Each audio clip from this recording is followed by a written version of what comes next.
Well, as you can see from the title of my presentation, I would like to present to you some ideas of policies and programs that cities in Germany, in the Netherlands, and in Denmark use to promote cycling, to make cycling safe, convenient, attractive, and possible for everyone.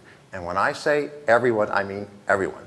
For women as well as men, for the young, for the old, for the middle-aged, for adolescents, even for people to some extent with disabilities, to the extent that it's possible. We need to also facilitate cycling for people with disabilities, various income levels, various degrees of skills. So that is certainly the goal that is set by cities and also by the countries themselves in the Netherlands, in Denmark, and in Germany. Cycling is not seen there as being just for young men. It is not seen as being something for people with a very high degree of physical ability. It is not seen as being something for people who are extremely risky. They love cycling on busy streets with lots of traffic. It is seen as being something as a practical way to get around, sure, for recreation as well, but for the most part, for daily travel, for going shopping, for going to school, for visiting friends, for the whole range of daily activities. So these Dutch, Danish, German cities, they really set as a goal making cycling possible for everyone. And I would argue, as you might know, TransLink is now coming up with a new bike plan for the metropolitan area here of Vancouver. And I would argue that one of the most appropriate goals in that plan would in fact be to make cycling possible for everyone, convenient, make people comfortable cycling, whether you're old or young, whether you're a woman or a man, no matter what your social status might be. So on the one hand, I think that ought to be one goal, making cycling possible for everyone. And at the same time, by the way, by making cycling possible for everyone, you're also going to increase the overall share of trips by bike. I don't know of a single country anywhere in the world that has an extremely high level of cycling where cycling is not for everyone. And so if you want to achieve the goal of a high overall mode share of bikes, then you also have to achieve simultaneously the goal of making cycling possible for everyone. So this is why I put this forth as the title of the presentation. It's also, I suppose, expresses one of my own value judgments. I really am very, very passionately dedicated to environmental sustainability and to social justice. And I think as part of this aspect of social justice, I think it's really, really important to make cycling possible for everyone. Why isn't it going forward? Oh, there we go. We want to make cycling possible for everyone, but another possible title for this presentation would be Everyone for Cycling.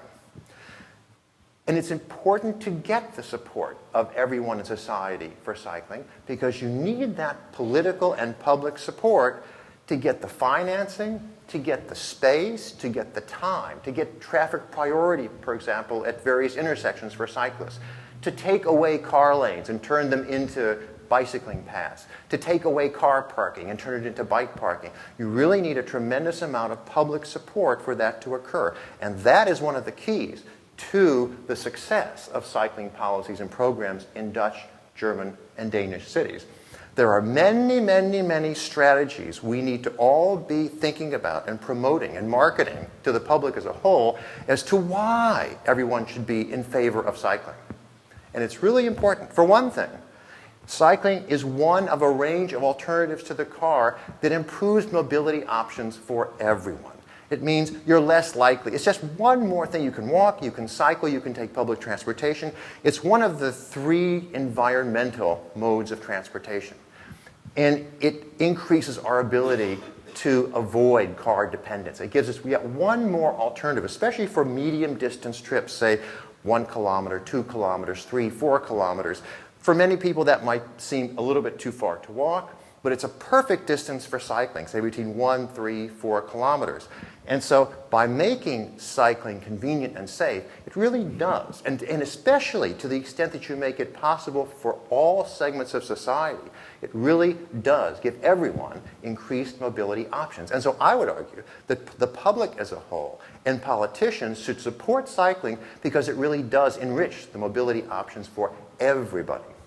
Second, it's certainly by making conditions safer for cyclists, by removing cars from the street, by discouraging people driving through the centers of cities and through residential neighborhoods, it's certainly going to make our neighborhoods safer and more livable as well. Public health, one of Larry's areas here. Clearly, there's no question, both in Canada and in the United States, we desperately need to integrate more physical activity into our daily lifestyles. You cannot depend on people going to the gym or using the exercise equipment they have in their basements on a daily basis. It's just not going to happen. You will always find an excuse not to go to the gym, not to use the exercise equipment, not to go to the track. But if you, on an everyday basis, are cycling to get to work, to go to shopping, to visit friends, or for whatever reason, you're going to automatically get that physical activity, and it's going to give you improved mental health, physical health. It's great for you. So in that respect as well, it's great for public health. And that's something that the public as a whole and politicians should be supporting. And not only does it directly improve public health, it then reduces healthcare costs. So even as taxpayers or as contributors to medical insurance plans, you're benefiting even if you are not cycling yourself. If you can increase the percentage of trips by cycling, you're going to increase overall health levels and reduce healthcare expenditures. Obviously, environmental advantages. If you're cycling, you're not really creating any air pollution or water pollution, environmental impacts of any kind, destruction of ecosystems, almost nothing used in the way of non-renewable resources in making or using a bike. Reduce traffic congestion, reduce parking needs, reduce energy use. Wow! Those are a lot of weapons in your arsenal to get that public and political support, and you need to use every single one of them. We really do need more funding, more space for our cycling facilities to really make them first class, a real network of cycling facilities. But you need to use all of these arguments. And I really am convinced we haven't done enough to get this message through to the public and to politicians to get that truly widespread public and political support for cycling. And then the last one, remember Kyoto? We seem to have forgotten it in the United States. I think you're much more onto it here in Canada, but it's clearly one thing that we need to work on. I mean, if for no other reason, and there's many, many, many reasons, but it's certainly one of 8, 10, whatever reasons for why the public as a whole should in fact be supporting cycling. Oops, wrong direction. Now, the good news is, there's lots of potential for increased cycling. Many, many, many trips here in Greater Vancouver are short enough to cover by bike. I mean, each individual has different distances you're willing or able to cycle, but we're talking about roughly a third to a fourth of all trips right here in Greater Vancouver are certainly short enough to cycle. You have a third of all trips shorter than 3 kilometers, a fourth of all trips shorter than 2 kilometers. Those are really easy distances to bike. So the good news is there's a huge potential for more cycling here in Greater Vancouver. And the other good news is, and I will show you this, I've already claimed it several times, but the other good news is almost everyone has the potential to cycle, both the physical and I suppose even the mental potential to cycle. It's certainly possible at almost every age, and I'll again show you this later that it's true. It is physically possible at almost every age. Women can certainly cycle as well as men, and if you don't believe that, I'll show you some really great women cyclists. I mean, women can cycle every bit as well as men, if not better. Cycling is possible for a wide range of skills. You do not have to be Lance Armstrong to get on a bike. You really don't. Maybe some people are going to cycle very slowly for short distances. That's fine. But there's a wide range of skills that allow you to cycle in different conditions. And it's also certainly affordable by anyone. I don't know anyone who's gone broke well, I guess you could buy a really expensive bike and then have it stolen several times. But for the most part, you can get a bike for a very, very low amount of money, and it certainly doesn't cost much to operate and to maintain. So it's certainly, in that respect, it's very socially sustainable. That is, bicycling is something that is possible and affordable by a very wide range of the population. And that's what I would define as social sustainability. So we already know it's very environmentally sustainable, but it's also socially sustainable, and it's also economically sustainable. These are the three dimensions of sustainability. Economically sustainable, environmentally sustainable, and then socially sustainable. And at every single index, cycling is just about the most sustainable of all your transportation modes. But unfortunately, we don't do enough of it in North America. We do even less in the United States than here in Canada. You're at about 2%. The United States is actually somewhat less than 1%. But as you look at these different countries, the main point I suppose I'd like to make with this slide is to show you just how much potential there is for increased cycling. Rather than looking at it from a depressing point of view, so, ooh, Canada's so low, look at it, ooh, you could go so much higher. Let's look at it in a positive way. Look at the Netherlands, 27% trips by bike, and if you look at just local trips, it's 35%, and in some cities it goes at 45%. In Denmark, we have about 20% of our trips by bike. Look at Germany, Belgium, Finland, roughly 10 to 12% of trips by bike. These countries are not poor countries. These are not developing countries. They are not backward countries. They are not technologically undeveloped countries. Danes and Germans and the Dutch are cycling because cycling there is fast, convenient. It is a practical and safe way to get around. They can afford cars. They are not cycling because they are poor. And the reason that they're cycling is because the policies and the programs that are in place in their cities make cycling a practical and feasible thing to do. But again, I would just look at the difference there. It's a difference of 10 to 1, 30 to 1 in some cases, much, much, much higher levels of cycling in these northern European countries in particular. And so that might lead you to ask the question, well, what are those countries doing that makes so much more cycling possible? And I'll go through those policies. Now, the other thing I wanted to note here is some of you might think, as I really think that cycling to me is really only successful when it really does make it possible for all groups in society. And so when I see a lot of women cycling, I'm thinking, well, that's a good indicator. And in fact, in this slide, this is my colleague Susan Handy at the University of California, Davis, took this shot last summer in Copenhagen.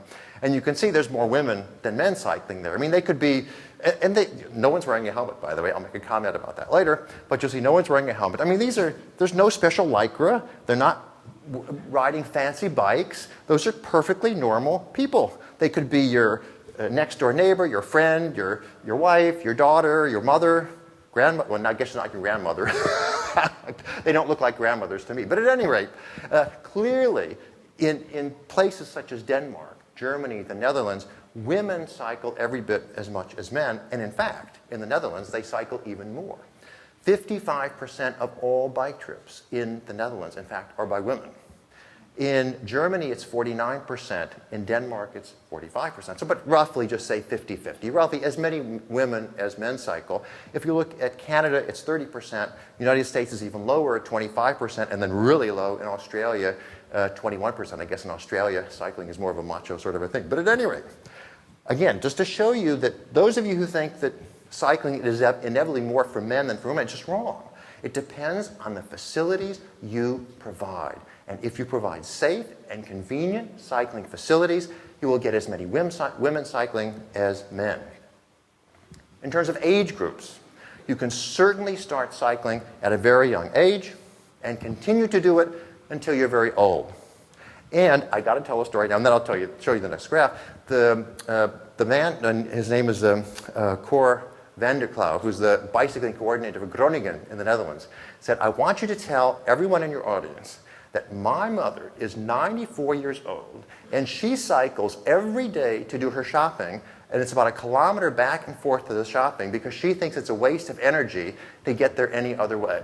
So those of you who think you can't cycle when you're over 90, you're wrong. And in fact, this next graphic demonstrates that sort of with numbers. You can see here, if you look at Germany, Denmark, the Netherlands, very high percentages of the Germans, the Danes, and the Dutch elderly actually cycle. If you look in Germany, what's really astounding here is as Germans get older and older, in fact, they make a higher and higher percentage of their trips by bike. Look at Denmark. It falls somewhat from 17% down to 12% in the Netherlands. It goes up again from 22% to 24%. Clearly, the most cycling, the highest percentages by bike, is in the lowest age category. But then, after you get from sort of middle age and getting older and older, I think it's just astounding at how much higher the percentage of bike trips gets as people get older. Perhaps the most astounding thing in this entire graphic, and it's one of my favorites, so that's why I'm spending so much time on it. But if you look at the Dutch elderly, 24% of all trips by the Dutch elderly are by bike.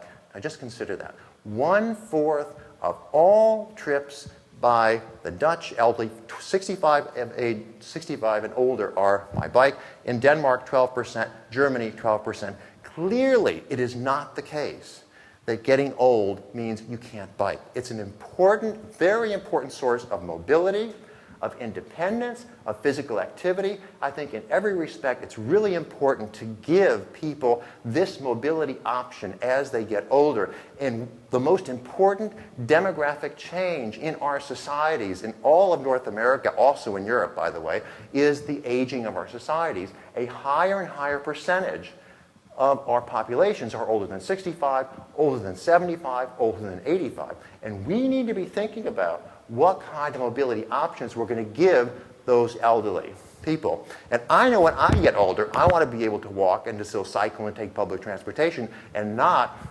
be dependent on the automobile, which would be impossible anyway because I can't drive. At any rate, one of the key approaches that these German, Dutch, and Danish cities take to making cycling possible for everyone is by making it safe. It's absolutely key. If you do surveys of the general population and you ask them, why don't you cycle?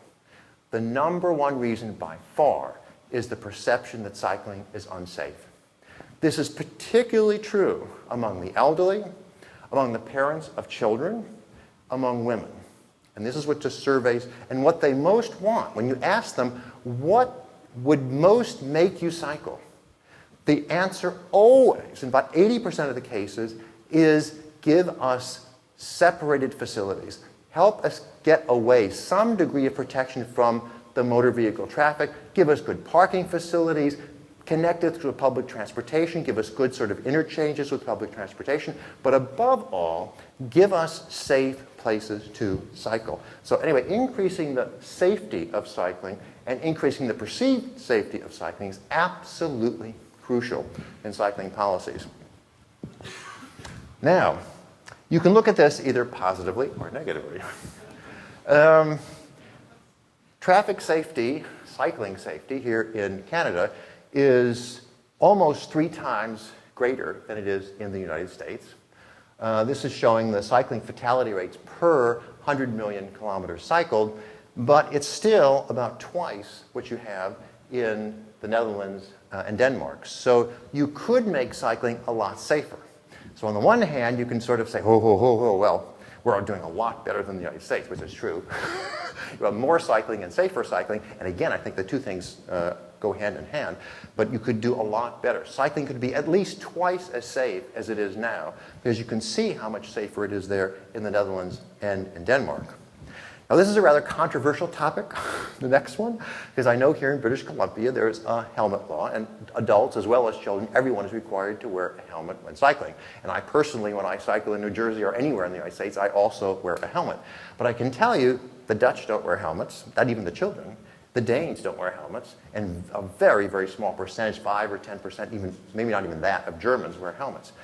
So they have much higher degrees of safety in those countries without wearing helmets. So at least in those countries, the key to greater cycling safety does not appear to be the helmets, but rather much, much safer cycling facilities.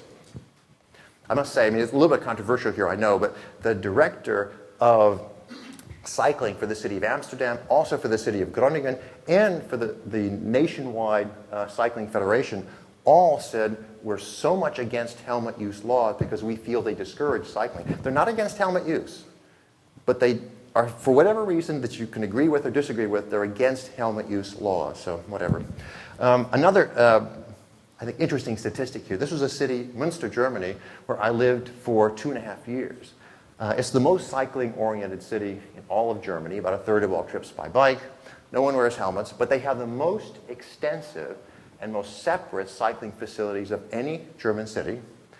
And look at the result here. One cycling injury per roughly 600,000 trips. Not a fatality, an injury. One injury per 600,000 bike trips. Given that statistic, you can understand why everyone in Munster perceives cycling as being totally safe.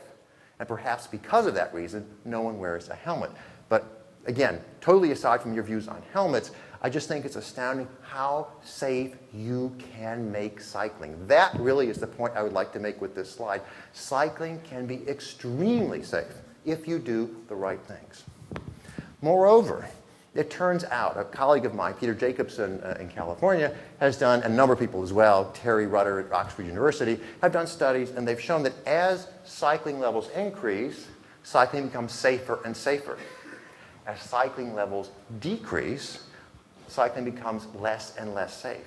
So that if we succeed here, for example, in metropolitan Vancouver, to reach this goal of, I think it's 5% trips by bike, currently we're about 2%, it's almost inevitable that cycling will become safer. There are two reasons for this. I'm still oversimplifying here, but one reason is the more people who are cycling, the higher the likelihood that a motorist will at some time or other also have been on a bike and be more sensitive to the needs of cyclists and drive with more consideration and care vis-a-vis cyclists. The other reason is, as more and more people cycle, you have more demand and also supply of the necessary cycling facilities, whether that be separate bike paths, bike lanes, bike parking, and so forth. But anyway, this is a very, very important concept, I think, because those of us who are advocating more cycling often get criticized by saying, well, on the one hand, you're showing us a safety problem here. There's a relatively high traffic fatality rate among cyclists, and yet you're advocating more cycling. What are you really advocating? But the point is you have to understand, if we succeed in raising the cycling mode share, we're inevitably going to reduce the fatality rate and make cycling safer overall. Moreover, there was a study done in Great Britain which showed that whatever the traffic dangers in terms of public health of cycling fatalities and injuries, they are offset by a ratio of at least 10 to 1 by the health benefits of cycling. So I'm not saying cycling is perfectly safe, but even given the less than perfect cycling facilities we have now and the behavior of motorists, even given those negative situations, that the health benefits, the cardiovascular health benefits of cycling are so great that they exceed by a ratio of 10 to 1 the risks of cycling. So again, think about that. Now, what did these European cities do to promote cycling and make it safer? They completely reversed their public policies in the 1970s. There had been a huge decline in cycling. Many of you probably assume, well, cycling's been booming in Europe forever and forever and forever. It's just not true. If you look at the 1950s, 1960s, huge declines in cycling, 70%, 80%, in some countries even 90% declines in cycling. Why? Because of the increase in car ownership, increase in car use, expansion of roadways, and really nothing being done to facilitate walking or cycling, a neglect of the public transit, no efforts to integrate these various green modes of transportation. Then what happened in the 1970s in every single one of these countries, at the city level, at the state level, and at the national level, a complete turnaround of policies. increasing year by year by year by year, more and more auto restraint policies, restrictions of car parking, traffic calming of residential neighborhoods, car-free zones, more and more of them, and bigger areas of the car-free zones. At the same time, so those are the stick policies, the auto restraint policies. On the other hand, vastly improving public transportation systems, bikeway systems, pedestrian systems, and in particular in terms of cycleways. We have, again, many of you think, well, the Netherlands was always perfect for bicycling. Not true. They had a tripling in their bikeway network between the 1970s and the 1990s. They didn't have the appropriate facilities back in the 1970s. They tripled the extent of their bikeway network. In Germany also, they tripled the kilometers of their bikeway network and vastly improved it year by year. Even now, they are not sitting on their laurels. Every single year in every single German city I know, in every Dutch city, every Danish city, they're constantly trying to figure out how can we make these facilities better. And as a result of doing this, by the way, they dramatically increased levels of cycling. These are various German cities, and if you look at I guess the next to the last column here, you can see that these are large cities. Munich is I don't know, probably almost 2 million people. They more than doubled the mode share of cycling, more than doubled in Nuremberg. They doubled it in Cologne, and so forth. So even in really large German cities, Munich is probably just about the same sort of population size, metropolitan area as Vancouver. I mean, imagine you're trying to achieve a goal of going from 2% to 5%, and look what they did in Munich. They went from 6% to 13%. It's a huge increase. And then probably even bigger increase in the total number of bike trips. But even in the bike share, it's more than a doubling in the share of trips by bike. So this is a really dramatic accomplishment. And I want to sort of illustrate just how dramatic the shift in policy was. This is a city here. It's called Lörrach in southwest Germany. It's pretty near Basel, Switzerland, actually. But this is the view of the city in 1953 before the onslaught of automobiles. And you can see lots of people cycling. And notice that well right there, because it's key in this shot. So this was the 1953 before all the cars came. This is what it looked like in 1970, exactly the same intersection, and that's that same fountain. Ugly, ugly, ugly. Car-oriented. You see one cyclist, and otherwise it's sort of dominated by cars, a very unpleasant urban environment. 2006, exact same intersection. That's the fountain. Look at that. No more cars. They've made it into a car-free zone. You see lots and lots of bicycles parked there at the fountain and all along this pedestrian zone. I might also note, I know there's some opposition to car-free zones here in Vancouver. There was a lot of opposition in almost every one of these cities initially as well. All the merchants said, no, you're going to drive us out of business. We're going to go bankrupt. We're going to lose all our customers. Our customers will insist on getting to us door to door by car. And instead, what they found was they had booming business. And the retailers that were outside the car-free zone demanded to be included in the car-free zone as well. So it just shows that there's this sort of a false perception that car-free zones are somehow going to be harmful to business. In every single case I know about in these three countries, these car-free zones are thriving. They're booming economically, and more merchants want to be part of it. Another sort of dramatic example, this is in Freiburg, Germany, again in the southwest part of Germany. This is the scene, this is in the 1950s, 1960s. You can see there's a car bridge basically. To the right, this is the scene today, and you can see it's been turned into a bicycling bridge. Now, this didn't take any money. I mean, if you look at those two, I mean, there hasn't really been anything done to the bridge. It's just that the space has been taken away from the cars and given to the bicyclist. Why not do that here in Vancouver? I mean, why not? Honest. Everyone talks about, oh, it's so expensive to provide facilities for cyclists. Well, this didn't cost anything. Just take it away from the cars and give it to the cyclists. I mean, there's a very simple solution to that. Another example here is a case of the 1960s where you have, from my point of view, a very ugly sort of a streetscape. You have cars parked on the sidewalk. You have a very unpleasant environment. It's been traffic. Virtually every residential street in Freiburg has been traffic calmed in exactly this way. so that it becomes a bikeable street without, I mean, they have lots of bike lanes and bike paths as well, but for all residential streets, you have maximum speed limit of 30 kilometers an hour. You have, as you can see, various kinds of infrastructure changes on this street, which is not the case for all streets, but it has made it a very, very pleasant street. Again, this is not by chance. This is not historical. This is a deliberate policy shift where this city said, we're for people, we're for cyclists, we're for pedestrians, and we're against cars, sort of. Or at least we're in favor of taming the car. It's not that we want to banish it completely from the face of the earth. Actually, I would like to. But I dare not admit this publicly. But what you do need to do is tame the automobile, control the automobile, and say there are certain places, situations, and times when you just don't want the car to be dominating your entire life, your entire neighborhood. And this has now been turned into a very pleasant and safe residential neighborhood.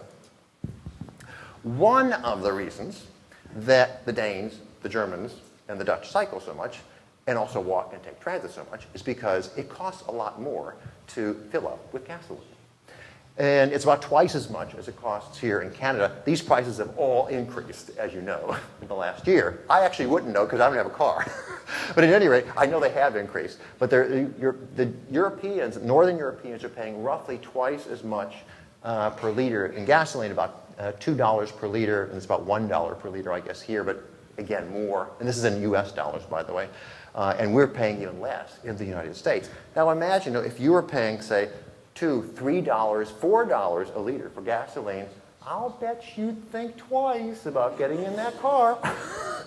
I mean, people, for better or worse, they're selfish. I mean, every single one of us is self-centered to some extent. We're going to do things that are in our own self-interest. And let me tell you, if you make the cost of parking your car, buying your car, running your car, and so forth, very expensive, you're certainly going to encourage more walking, cycling, and transit use as well. So that certainly is another key. And I think Americans, as well as Canadians, are terrified somehow politically of restricting car use, of imposing higher taxes on car use. I mean, in every American state, it's like, as you know, 2 of the 3 major presidential candidates now want to eliminate the tax on gasoline altogether to get more votes. So it's a very difficult political thing to do, but it's certainly, in both the UK and in Germany and in some of these other countries as well, they explicitly imposed an annual increase in the gasoline tax. They called it the environmental surcharge every single year. So there was a regular increase in the tax on gasoline so that, and people could predict this. They would, well, in 10 years, gasoline is going to be more and more and more expensive, and they could then learn how to ride a bike. Or walk more, buy better walking shoes. And almost all the difference, by the way, in the price of gasoline is due to taxation.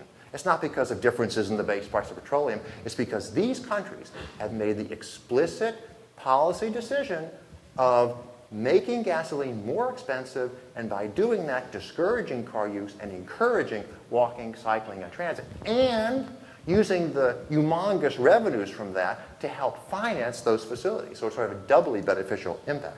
Okay, wow, we better get going here.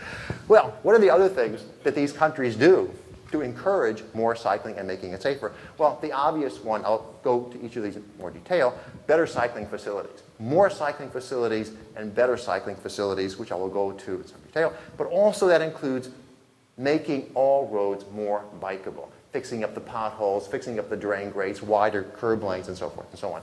Traffic calming of residential neighborhoods. I will show you some examples of this. Integration of cycling with public transport, restrictions on car use. I would like really to ban it completely, but at any rate, restrictions especially in central areas and in residential neighborhoods of car use. Traffic education is key.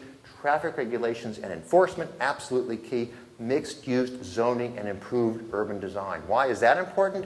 Because if you have relatively compact development with mixed uses, you're going to have shorter trip distances, getting from home to work, to school, to shopping, and so forth. So it's really, really key to have effective land use planning that ensures mixed-use development and compact development. That I will not be illustrating, but the other ones now I will illustrate. Okay, better cycling facilities, car-free zones. Car-free John, of course, has to be in favor of car-free zones. Well, this is the main street in Munster, Germany. City of about 250,000 people, and you can see no cars, but you have bicyclists, you have pedestrians, and in the background you'll see a bus as well. So they really allow all three of the so-called green modes of transportation, but they eliminate the car. It's simply not possible to drive a car on the main street. This is in Amsterdam, and here you have, in the middle of the car-free zone, you have a special two-way, a bi-directional bicycling facility, and you have pedestrians on both sides. And as I noted yesterday, that sign, that coffee shop, you do not go in there. It is not Starbucks. Do not expect coffee in the coffee shop. No, no. You get something else. Actually, I must tell you, I had a colleague who went into one of those Amsterdam coffee shops, and she ordered a glass of wine. And the person, who was at the counter said, "We don't serve hard drugs here." Oh, well, that's sort of an aside. Okay, anyway, this is another example of a car-free zone in Freiburg. Again, they allow these three modes together. They coexist in harmony. Public transportation, you have a tram line, you have a cyclist, you have the pedestrians. It's a very pleasant zone, almost no injuries of any kind. Somehow they managed to get together along. It's not like get along together. It's not like with cars that are running over everyone.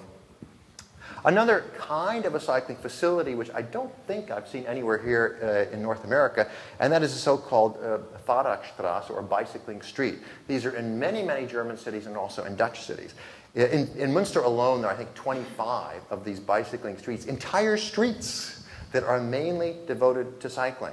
Not bike paths, but entire streets, as you can see here on the slide. And this is generally a narrow street, not built this way, but it was just always this way historically, a narrow street, and cyclists have priority over the entire width of the street. Cars are allowed on these streets at the mercy of cyclists. They may not rush the cyclist, they may not beat their horns at the cyclist, and if you hit a cyclist on this street, you're in big trouble. So this is, again, you can see the sign here, Fahrradstraße, that cars are allowed, but they're mainly meant for cyclists. Berlin, an example. This is a city of about 3.5, 4 million people, the biggest city in Germany and the capital, of course. They have about 1,000 kilometers of cycling facilities. They have quadrupled the extent of their cycling network over the past 20 years, very similar to what Germany as a whole has done. But the interesting thing about Berlin is that they have 4,000 kilometers of traffic-calmed streets. Now, when I say traffic calm, this is a speed limit of 30 kilometers or less. So something like 90% of all the residential neighborhoods in a big, big city, such as Berlin, are traffic calm. So you have 1,000 kilometers of separate cycling facilities, plus 4,000 kilometers of very cyclable traffic calm streets. You've got 5,000 kilometers of very, very good cycling routes. This was my favorite bike path of all the bike paths that I've ridden on in Germany. This was a circumferential beltway in Germany. What they had done, they tore down the old town wall, 6 kilometers in circumference, and they built this, instead of building a roadway, which most Americans or maybe Canadians would also do, they built a bikeway. And then on both sides of the bikeway, as you can see here, there are separate pedestrian paths. And just to show you how thoughtful they are, on the left-hand side is a hard walking surface, and on the right-hand side is a soft walking surface, just to give pedestrians the choice, one or the other. This is not recreational cycling. I would say 95% of the trips on this facility, and I think it's 70 or 80,000 trips a day, are to get to the university, to get to school, to go shopping, to visit the theater, or whatever it might be. It's not recreational. It connects many, many, many different cycling paths and lanes from the outskirts of the city into many, many paths and lanes going into the center of the city. So it basically serves the same sort of a function as a highway would of this sort, of a beltway, but of course it's in the form of a cycleway. It's a very, very pleasant facility, as you can see. And you have something like this. I think this is the, isn't this on the seawall? So it's somewhere, anyway, it's here in Vancouver. And so this is also an example of a good facility in that it separates the pedestrians and the cyclists. I mean, you can't always do this, obviously, but it avoids certain conflicts that may arise when you try to mix the pedestrians and the cyclists. This is one of my favorite ones. I couldn't believe that they do this. This is in Odense, Denmark, and they have this special vehicle with laser technology that actually detects in advance possible problems with the underlying surface of bikeways and bike lanes. You can see here, if you look very carefully, you can see in front of this the bicycle symbol on the lane. And they actually have this go around regularly to detect in advance, sort of proactively, any possible problems with the bikeway network. In addition to which, they have a team of 4 cyclists who are paid to find obvious defects in the cycling network. So again, I don't know about Vancouver, but we don't have those sorts of things in American cities. Right? Another thing you can do in terms of cycling facilities, introduce contraflow lanes. So where cars can only go in one direction, allow bicyclists to go in both directions, and when the bicyclist is going in the reverse direction to the motor vehicle traffic, introduce this special sort of a contraflow lane. These are examples in Toronto and in Melbourne. You have sort of adjustments like this to give more flexibility to cyclists. In this case, it's in Burnaby, and it allows the cyclists to go through the arterial and get onto the other side, whereas cars cannot go through that passageway. This is an example. This is in Munster, again, a city I love because I lived there for 2.5 years. But the point is, bicyclists are allowed to do almost anything, and cars are allowed to do almost nothing. I think that's sort of a good balance there.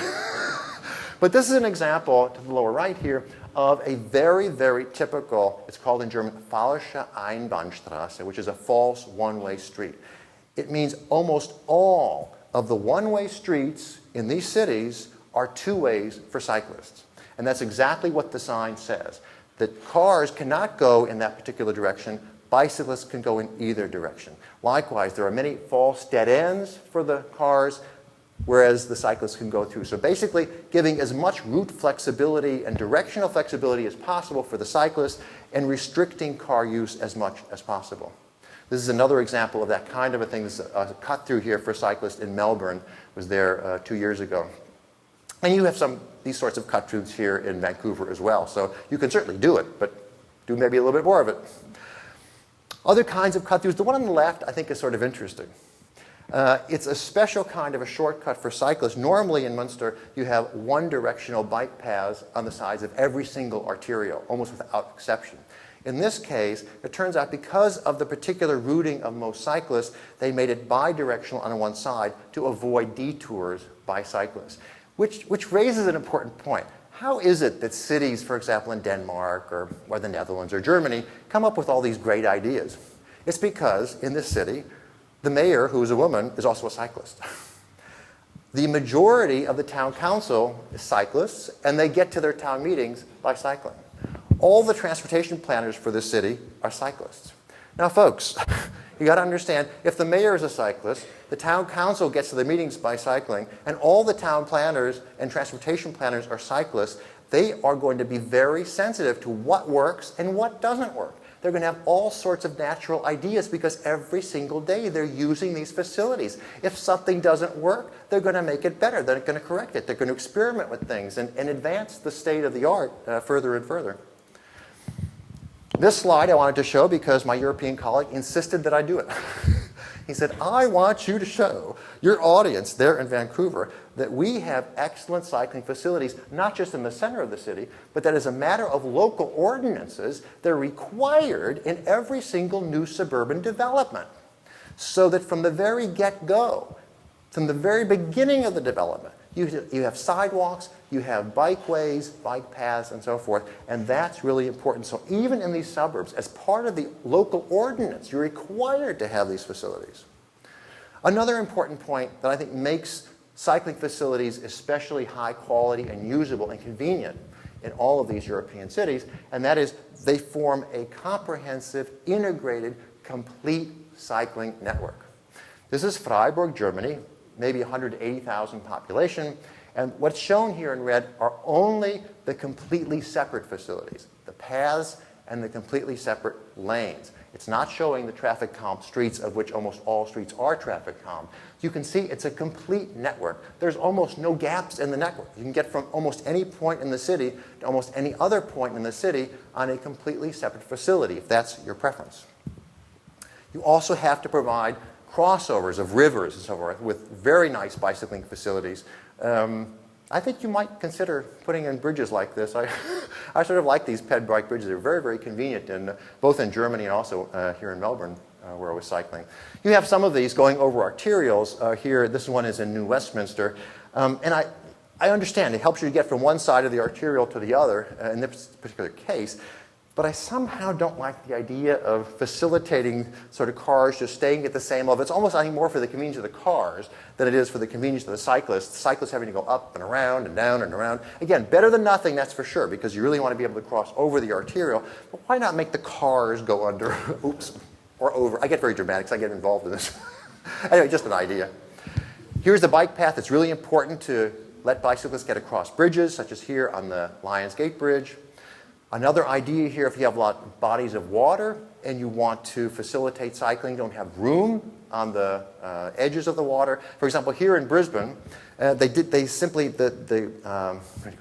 along the river was already very dense development, and they simply didn't have space to tear something down and put in a new bike lane or a bike path. What they did instead is they instituted this very, very nice floating bikeway.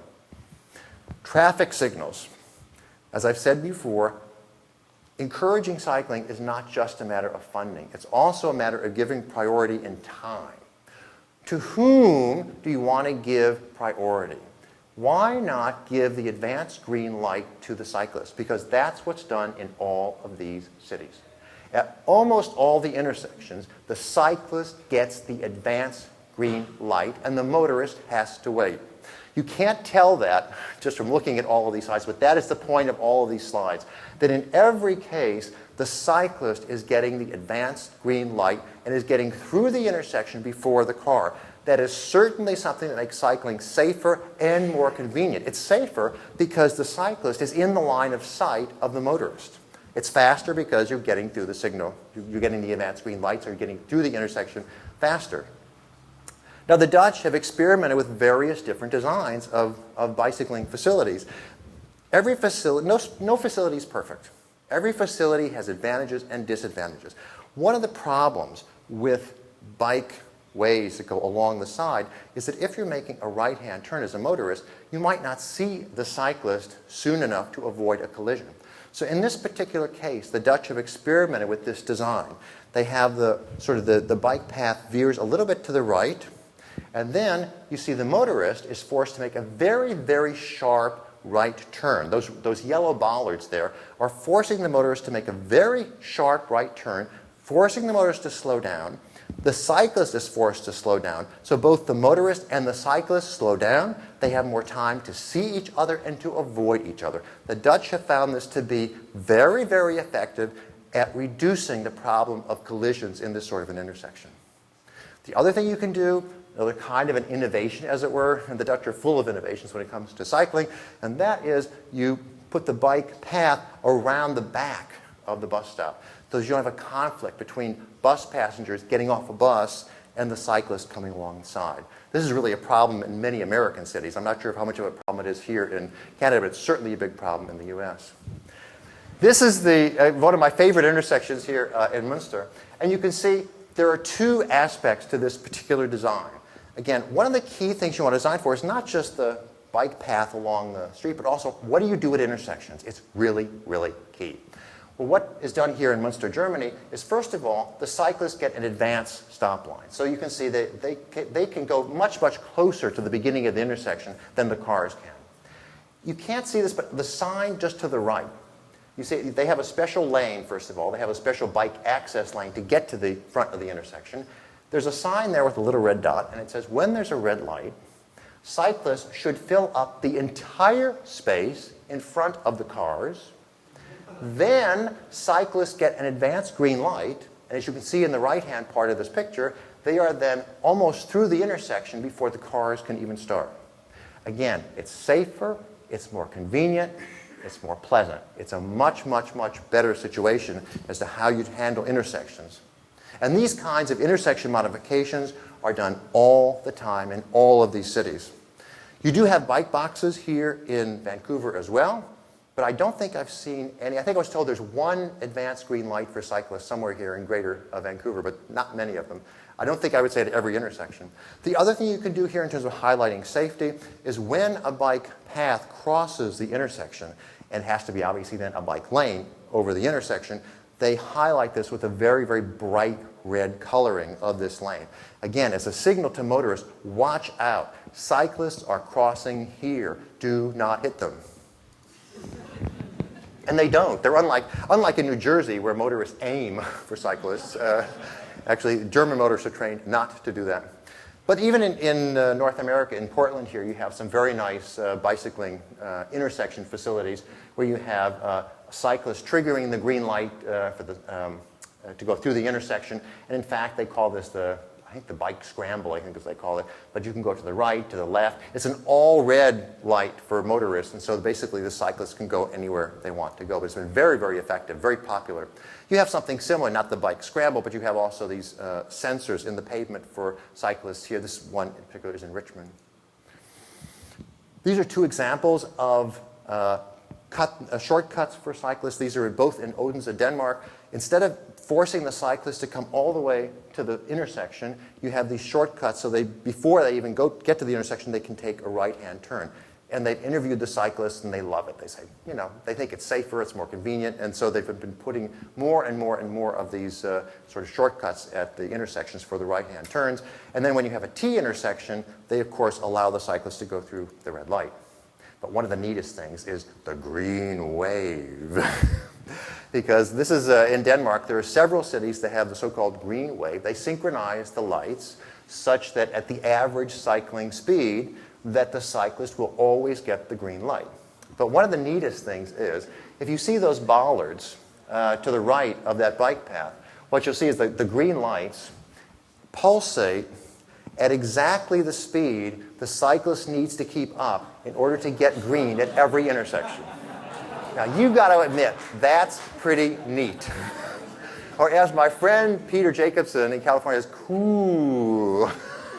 But I think that's neat. I mean, not only that you have it, but then they actually facilitate you to keep that speed. And then on the right, they actually have a digital readout of exactly what your speed is and so forth. And they have different speeds, by the way, for different kinds of routes. So for long-distance commuter routes, they tend to be a higher synchronized speed. For shorter distance routes in the city, they're lower speeds. This is the same sort of a thing, but without the fancy technology. This is the green wave in Copenhagen. Very, as you can see, very intensively used. Traffic calming is also an extraordinarily important form of bicycling facility, as it were. I've already mentioned this before, but of course you can do it either with just a sign that says, okay, maximum speed is such and such, or you can try to force cars to slow down through various kinds of physical infrastructure measures, speed humps and bumps and mid-block closures. And I'm not advocating all of these things because they're not all bicycle friendly, but many of them are bicycling friendly, and you can certainly design traffic calm streets such as they are bicycling friendly. Just some examples of very, very simple, inexpensive forms of traffic calming. This is probably the most typical kind of traffic calming in German cities. I mean, there's very little done here. Look at that. That's not an expensive anything. All they've done is put in these two big bollards. And other than that, the sign on the bottom, they painted on the roadway surface. This sign actually indicates that the speed limit is 7 kilometers an hour. Now, truly, the sign, as you can see, there's someone, there's a kid playing with the ball, there's a pedestrian, there's a car. It's implicit that the cycling is possible. But what it's saying is everyone has the equal right to use this road. This is not a road for cars. We will tolerate cars, but it's also for children playing in the street, for pedestrians, for cyclists. And folks, what they found in German, Dutch, English, and Danish cities is that when you introduce traffic calming, it reduces pedestrian and cycling fatalities by a range of 60 to 80%. So even if your goal is not to increase cycling, if you care about kids, and they're the ones, by the way, who are most injured on residential streets, if you care about kids and you really want to focus on increasing the safety of children, traffic calm your streets. It's a dramatic safety improvement. But of course, it also facilitates cycling. And every study I have seen shows that it increases both the amount of cycling and the safety of cycling. So this is, again, a very cheap, very simple way of making your neighborhoods more livable, less noisy, less polluted, and also much safer and bicycling friendly. And by the way, she's not wearing a helmet either. This is another example of traffic calming. This one's only 30 kilometers an hour, so it's not as extreme traffic calm. But you can see it's a very nice design to that street. It certainly has narrowed the street. They've taken away an entire lane, actually, away from the cars, and they've forced them to slow down. Lots of cycling on this particular sort of a street. This is another design of a traffic calm street. This one, again, that sign is up there. So in German it's called eine Spielstraße, which means literally a play street, but it means a street that's shared by all of these different users. And you can see that you don't even have to have a sidewalk.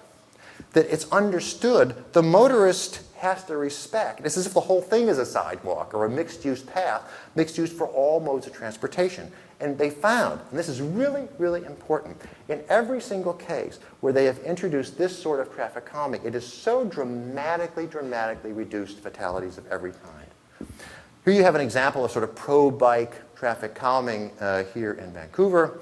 So the bike basically can go, I believe, here in both directions, and the cars only in one direction. Another example of traffic calming in Vancouver.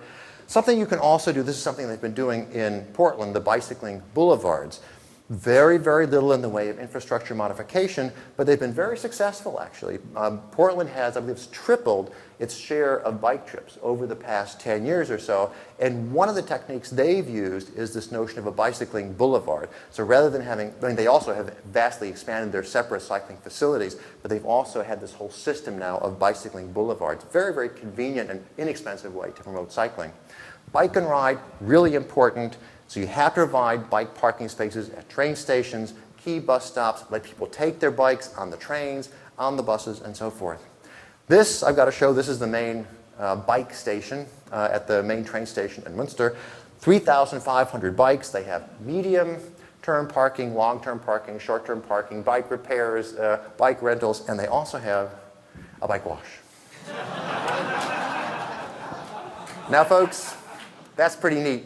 I think that's pretty neat. And this is bike parking at one of the bus stops in Munster. So, I mean, it's not just at a main train station. That's actually, I think, very, very attractive bike parking. You do have to pay, I'm not sure exactly what it costs. It's not much, whatever, it's like a monthly fee, sort of rented by the month. But at the same, you're given alternatives. You don't have to use a pay parking. You can use some of the regular parking to the upper left there, and it's also fairly high quality parking, sheltered. You have parking here at a bus stop this is in Burnaby, and in this case it's secured parking down here, but it's not quite as attractive, I don't think, as what I just showed you in Munster. This is parking in Odense, Denmark, same thing, very normal, but one of the things that's sort of weird is there's very, very few bike racks on buses in these European cities. For the most part, people will ride their bikes to a major bus stop, then get on the bus, get off the bus, and then have another bike at the other end and ride from there. Same thing with train stations. These are your, I believe all buses now with Translink have the bike rack, which is a good thing, that's for sure. The other thing is that, again, this sort of my theme here is take away from the car and give to the bike. And in this case, for every parking space for the car, you can create 10 parking spaces for bikes. So why not do it? I mean, you're getting 10 for the cost of one.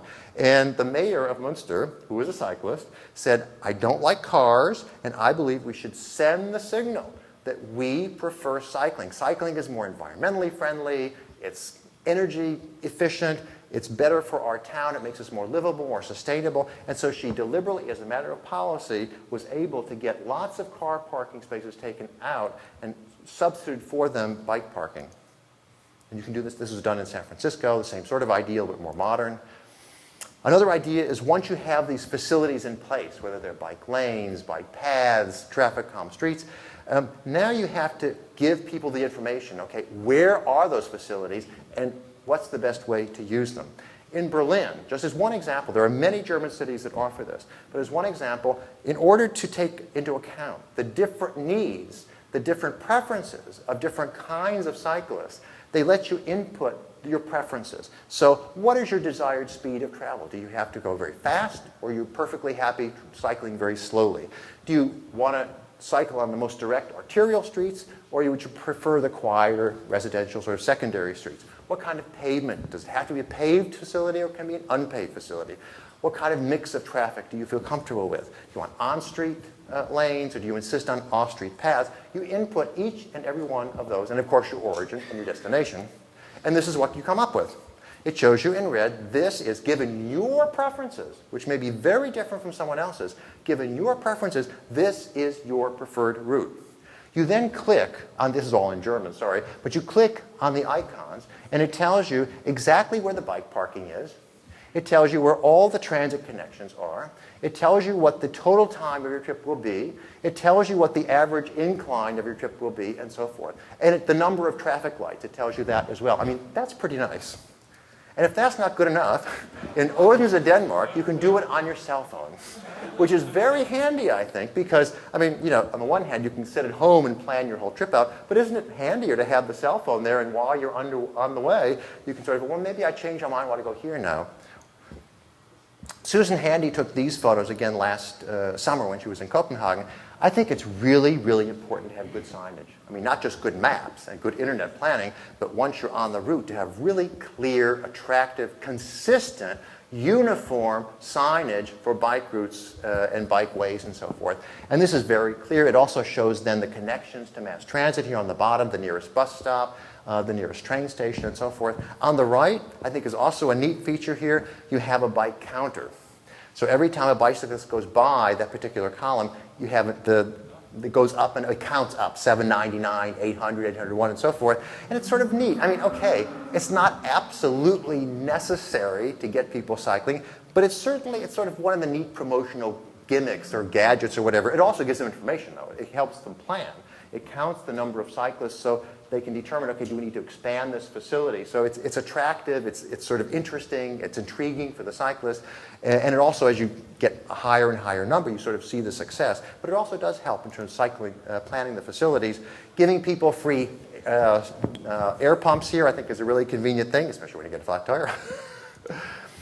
Now, cycling can also travel. Just as we want to make cycling possible for a wide range of social groups, we want to make it possible for a lot of different trip purposes. In the United States, almost 80% of bike trips are recreational. Most of those, what happens is, Americans sort of put their bikes on the top of the car, and they go out to the countryside. And then they feel good about themselves, you know, and they say, oh, must be doing something good for the environment. Of course, they're driving out to the countryside to use the bikes. And, you know, I understand recreational cycling can be a lot of fun. But that's not the kind of cycling that's going to reduce greenhouse gases. If you really want to do something to meet the Kyoto Protocol and to reduce greenhouse gas emissions and help the environment and reduce congestion and parking needs and so forth, you're really going to have to deal with serving more utilitarian trips, daily travel, trips to work, trips to school, trips to shopping, and so forth.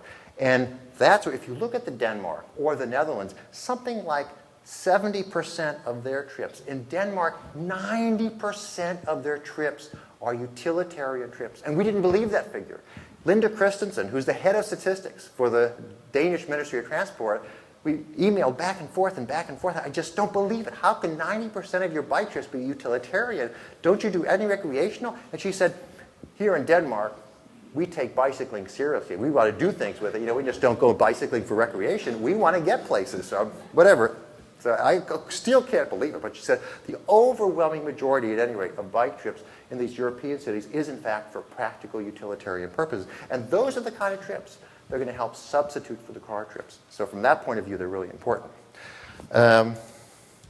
This is an example. This is called the Christiania bike, but I had to show this.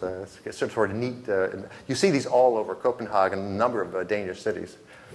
Bicycling, police on bikes, I hope they bring these back here in Vancouver. They still have them in Toronto, and a number of, lots and lots of cities in Europe have the police on bikes. But I think it sends a signal. It's saying cycling is legitimate, and we're even going to put police on bikes, hopefully to catch the motorists, not other cyclists. But anyway, I think it's important to send that signal. Deliver mail on bikes. There's lots of things you can do with bike. Even UPS by bike. I mean, why not? It's a lot better than these diesel fumes I get from the UPS trucks coming by. You also, I'm almost finished now, but you need to provide these facilities, give people the information, integrate cycling with public transportation, but then also explicitly market cycling to different groups.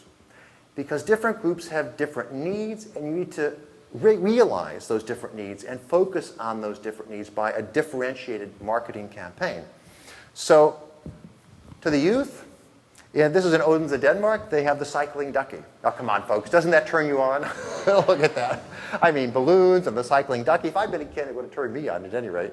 And so kids are very young. They sort of already at that very, very young age try to attract kids to cycling. When kids get a little bit older, they get a little bit competitive. They want to be in contests. And so then you have these sort of cycling contests with medals and certificates and so forth. The other key thing here in terms of targeting it to different groups, you've got to be sure that kids are able to cycle effectively and safely. And one of the ways that German, Danish, and Dutch cities do this is they require that every kid, in almost every school, by the 3rd or 4th grade, has to complete a course in safe and effective cycling. And what happens is there's actually a real traffic policeman who takes the kids first to a test course, which this is in Berlin here to the upper left. So that you don't see anyone there because it's all fenced off. It's really just a test course. But first, the traffic policeman takes the kids on this course, explains all the signs, the ways to turn, where to look, and so forth. Then takes the kids out onto the real streets with live, moving traffic.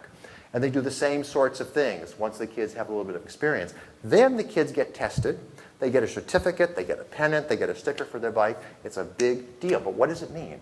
That already by the 3rd or 4th grade, every Danish, German, and Dutch kid, whether a girl or a boy, knows how to cycle safely and effectively. So from the very youngest age, these kids are able to get around by bike, and they better be able to because almost all of them get to school by bicycling or by walking. And that's an important thing also, getting kids sort of into the habit of cycling.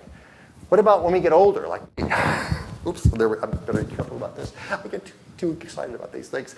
You can see here in Vancouver, and not just in Vancouver, in Toronto, many other cities here in Canada as well, there are special cycling courses for adults who want to either relearn cycling or learn cycling for the first time. Don't just write them off. Just because we're older doesn't mean, you can throw us out.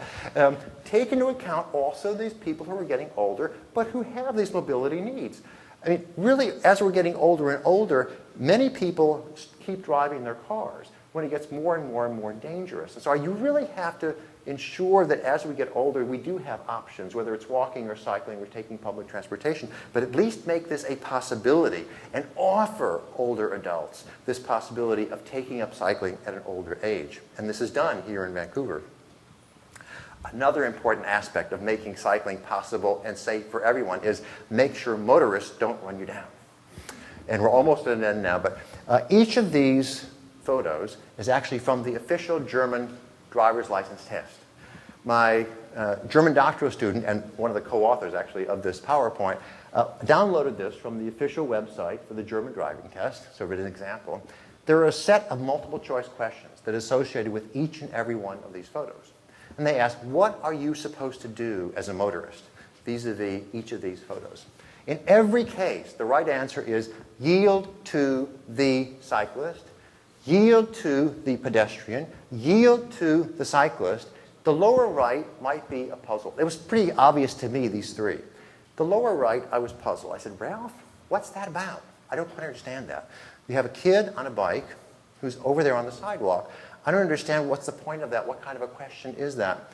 And he said, in Germany, in the Netherlands, in Denmark, also in Belgium, by the way, it turns out by law that it is your responsibility as a motorist to anticipate possibly dangerous situations where a child or an elderly cyclist could dart out into that roadway and you might hit them. It is your fault as a motorist if you hit that child cyclist. And it is your responsibility in advance, proactively, to anticipate the possibility that that kid might dart out into the roadway, and it is your fault by law if you hit that kid. And Ralph, this German doctoral student of mine, failed the German driving test twice because he did not actively demonstrate that he was taking into account the possibility of maybe endangering a child or elderly cyclist. I mean, I wish that motorist training were that strict in New Jersey, where the motorists are truly homicidal. But this is important. It really is important. It's one thing to train cyclists to cycle safely, but equally, if not more important, is training motorists to drive in a way that does not endanger cyclists. I mean, in some cases, motorists are driving because they're not aware of the needs of cyclists, or they're not on the radar screen, or whatever it is. In other cases, as in New Jersey, you have some truly nasty motorists who are trying to drive the cyclists off the road. They think it's their roads. Whichever it is, I think that motorists really need this sort of very strict motorist training before they get their license. And by the way, the license ought to be taken away if they're ever caught endangering cyclists in this way. And in terms of other uses of or ways of promoting cycling, give free bikes to employees. I mean, we give free parking to employees, and that costs 10 times more than giving someone a free bike.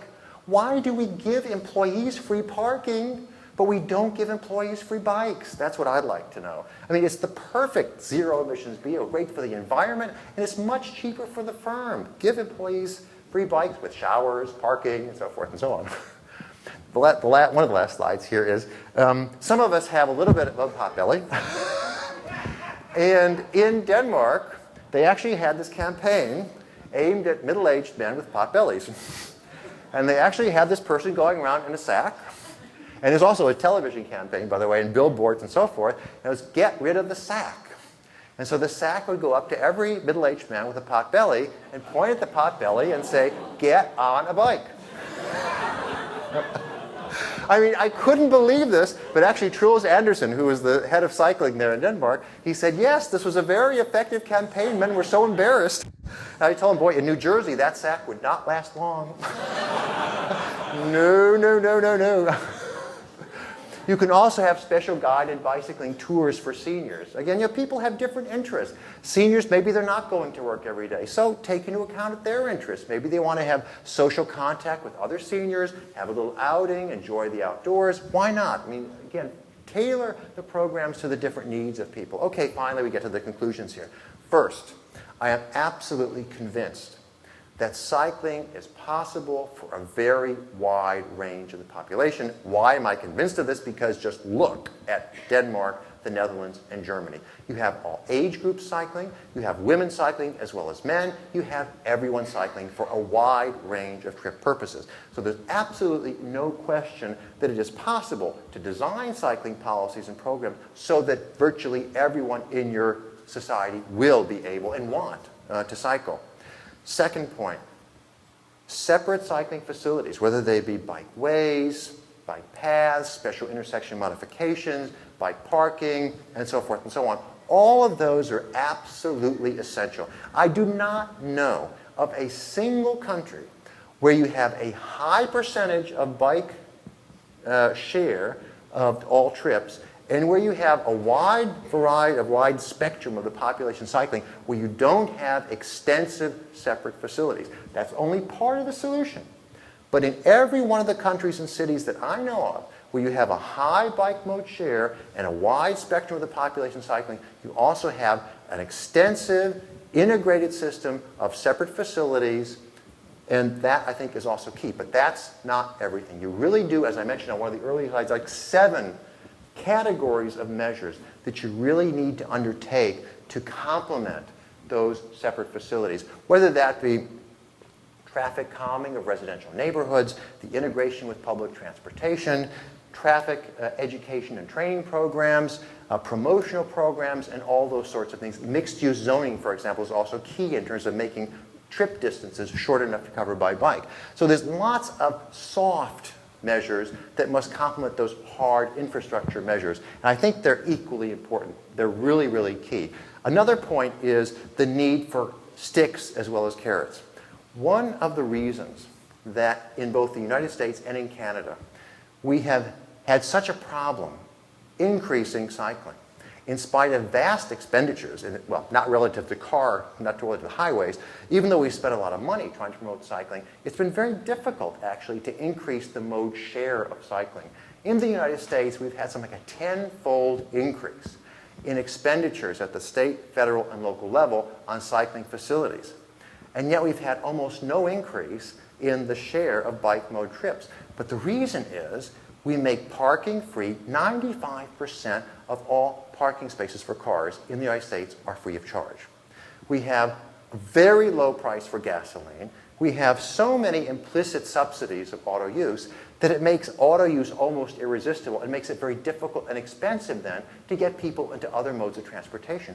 I think that one of the lessons of these European countries is one of the most effective ways to get people into their bikes is by increasing the cost of car use and restricting its use, making it less convenient, whether it's a system of one-way streets or dead ends or turn restrictions or car-free zones or traffic-calm neighborhoods. All those things in one way or another are restrictions on car use while at the same time making it more expensive. So the combination of those stick approaches, stick measures, with the carrot measures of improved bicycling facilities and lots of promotional programs is what's been so effective in these European cities in tremendously increasing then the percentage trips by bike and making bike shares such as 20%, 30%, 40% possible. Copenhagen is continually increasing the percentage trips by bike. They're not resting on their laurels. They're continually doing everything they can to restrict car use and at the same time encourage cycling. Finally, last point, I really do believe it's important. I think it's my first point and it's my last point. If you want to get cycling programs and policies implemented, you have to be politically savvy. You have to understand you need widespread public and political support. That means you need to explain to the public at large and to politicians why should they support cycling. And going back to, I think it was my second slide, there are a lot of good reasons. Environmental reasons, social reasons, economic reasons. I mean, let me just give you one example of that. And that is, it's so good. Most people, as I mentioned at the beginning, are sort of a little bit self-centered or selfish. And so tell people the result of this study of the British Medical Association. For every hour you spend cycling, you add more than an hour to your expected healthy lifetime. That's your lifetime without a major disability. And let me just repeat that. For every hour you spend cycling, you are adding more than an hour to your expected healthy lifetime. So, if anyone ever tells you you're wasting your time cycling, you tell them that by cycling, every time you're cycling, you're adding to your expected healthy lifetime while they're sitting in their car. For every hour they're sitting, they're subtracting from their healthy lifetime. So you are, in effect, in the long run, saving time. Plus, one last issue. Do you know that the average Canadian works 2 months a year just to finance your cars? 2 months. You are enslaved to your car. But not me. I'm car free. And so that's also time, folks. I have a colleague in Australia, and he's calculated what he calls the effective speed of modes of transportation. But he takes into account the amount of time you have to work to finance that mode of transportation. And when you do that, guess what? He calculates that the bicycle is the fastest mode of transportation. So and that's not even considering the issue of the impact on your healthy lifetime, but just taking into account the cost of owning and operating a car. When you take that into account, the effective speed of cycling is faster than the effective speed of driving a car. So on that note, that's a really good reason to convince people. I mean, use every conceivable argument you can and form coalitions with environmental groups and public health groups. You really need as much public and political support as possible to get these measures implemented. Okay, let me stop there and ask for questions.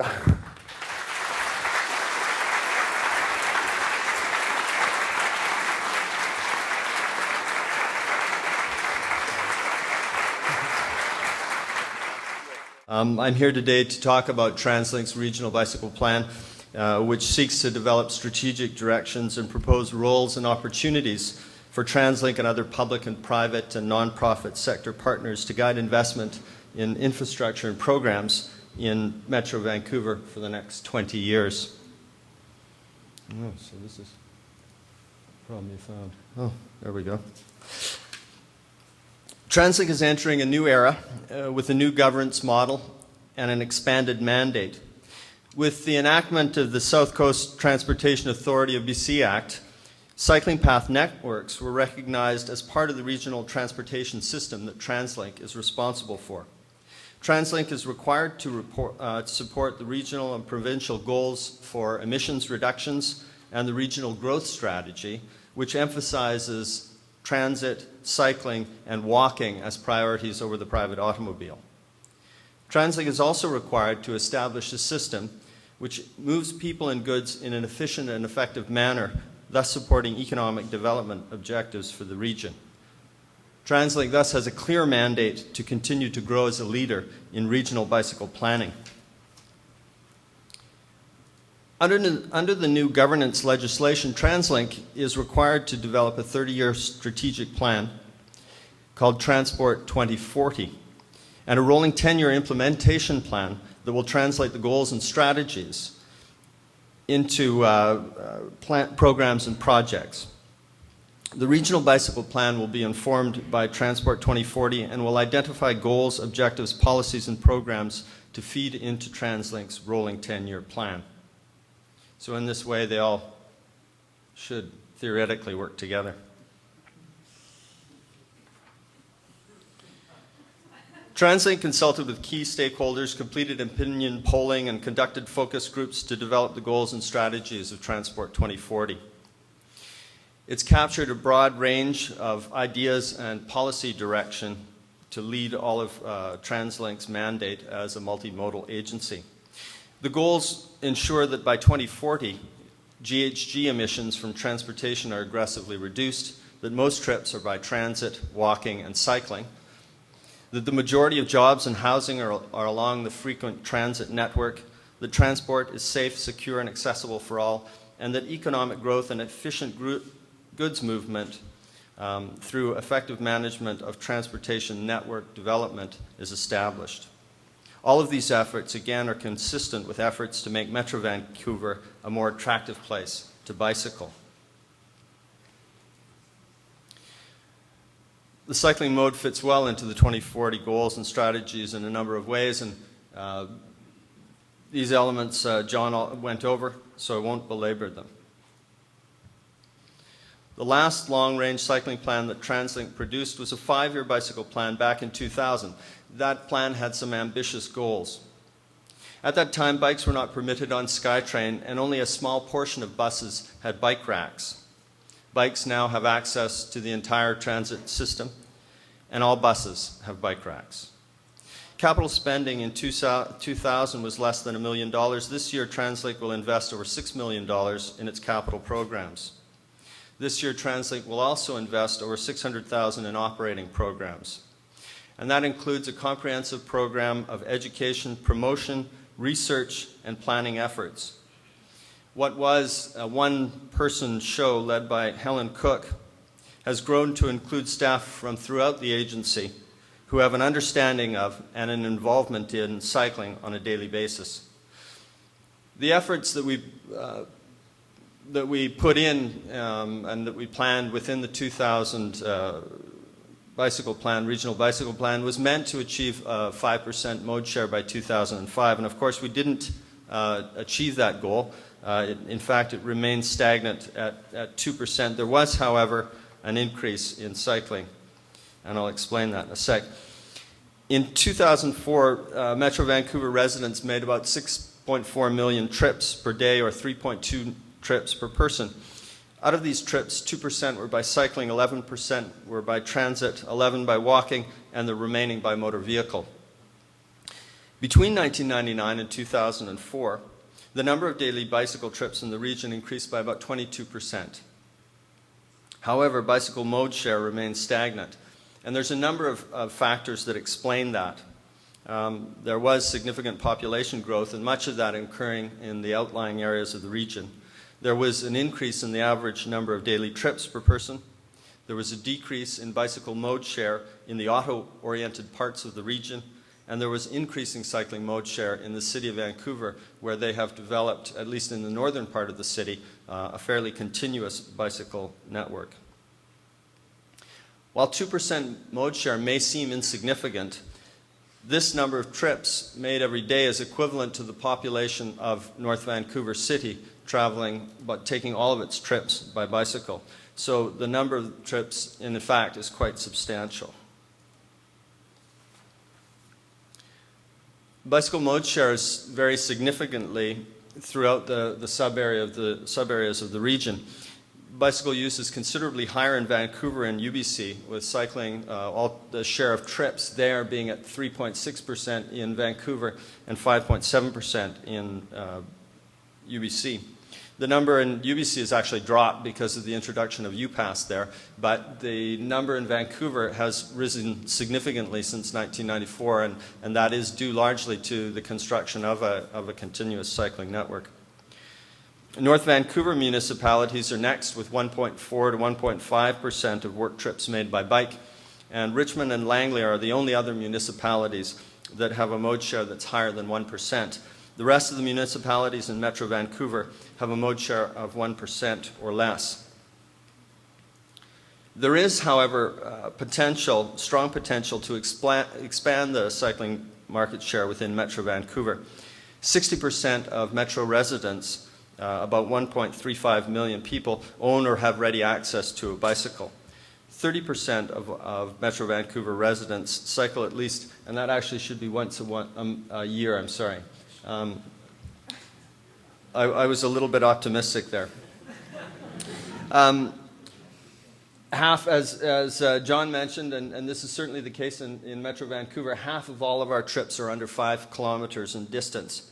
And this is certainly a distance that one can easily cycle. So it will be possible if we do the right things to increase cycling mode share within the region. The Regional Bicycle Plan will guide investment priorities and provide direction for the development of a coordinated regional effort to increase bicycle use.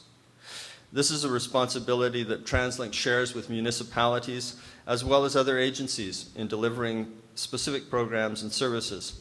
And the plan will identify areas where there is synergy and cooperative partnerships are beneficial to achieving our goal.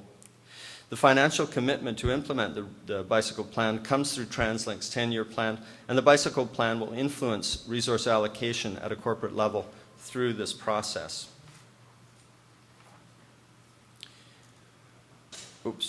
We're currently in the first phase of developing the regional bicycle plan. The process of developing the plan began in January when TransLink commissioned 2 background studies. The first one was called Setting the Context, and Richard Dredule and Urban Systems are undertaking that work. And that involved a study of best practices from jurisdictions throughout the world that have managed to achieve significant mode share bikes. And it also looked at policies and plans at the municipal level, at TransLink's regional level, and also at the provincial level. It will now, in the next month or two, Richard will take the information that we've gathered through the first stage of our public consultation that got underway yesterday with a workshop involving stakeholders from a whole range of backgrounds, from business, environment, health, advocacy, education, and government sectors. And that information that we gathered will work its way into a gap analysis that looks at where we are right now, where we'd like to be in 20 years, and how to bridge that gap. The discussion that we had yesterday mirrored, I think, very nicely the words of inspiration that we heard today from John Pucher. Stakeholders would like to see an increase in cycling mode share, and cyclists would like to, or at least stakeholders would like to see infrastructure and supporting programs available which make cycling safe, comfortable, and attractive to everybody. In the fall, we'll present to stakeholders the preliminary findings from the background studies, a summary of what was heard through public consultation efforts, and we will present a plan outline for comment. This will be the most challenging step in the plan as we'll have to face the reconciliation of the resources that we have available with the expectations and hopes and demands that people would like to see. In phase 3, which will begin over the winter and into the spring, we'll prepare and distribute a draft plan and collect stakeholder comments. This will involve additional public consultation, including market research and another workshop. Based on feedback from the general public and stakeholders and taking into consideration available resources, we'll finalize the plan and submit it then to TransLink's board for approval in the fall of 2009. Thanks very much for listening, and look forward to your questions. Okay.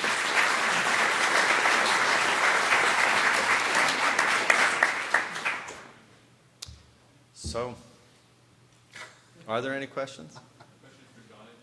Yeah, for John and I, for Gordon, if you want to drag him into the discussion as well. Please. There are some microphones there, or you can just shout, but that'll be recorded, I guess, if we speak into the mic, so that would be helpful.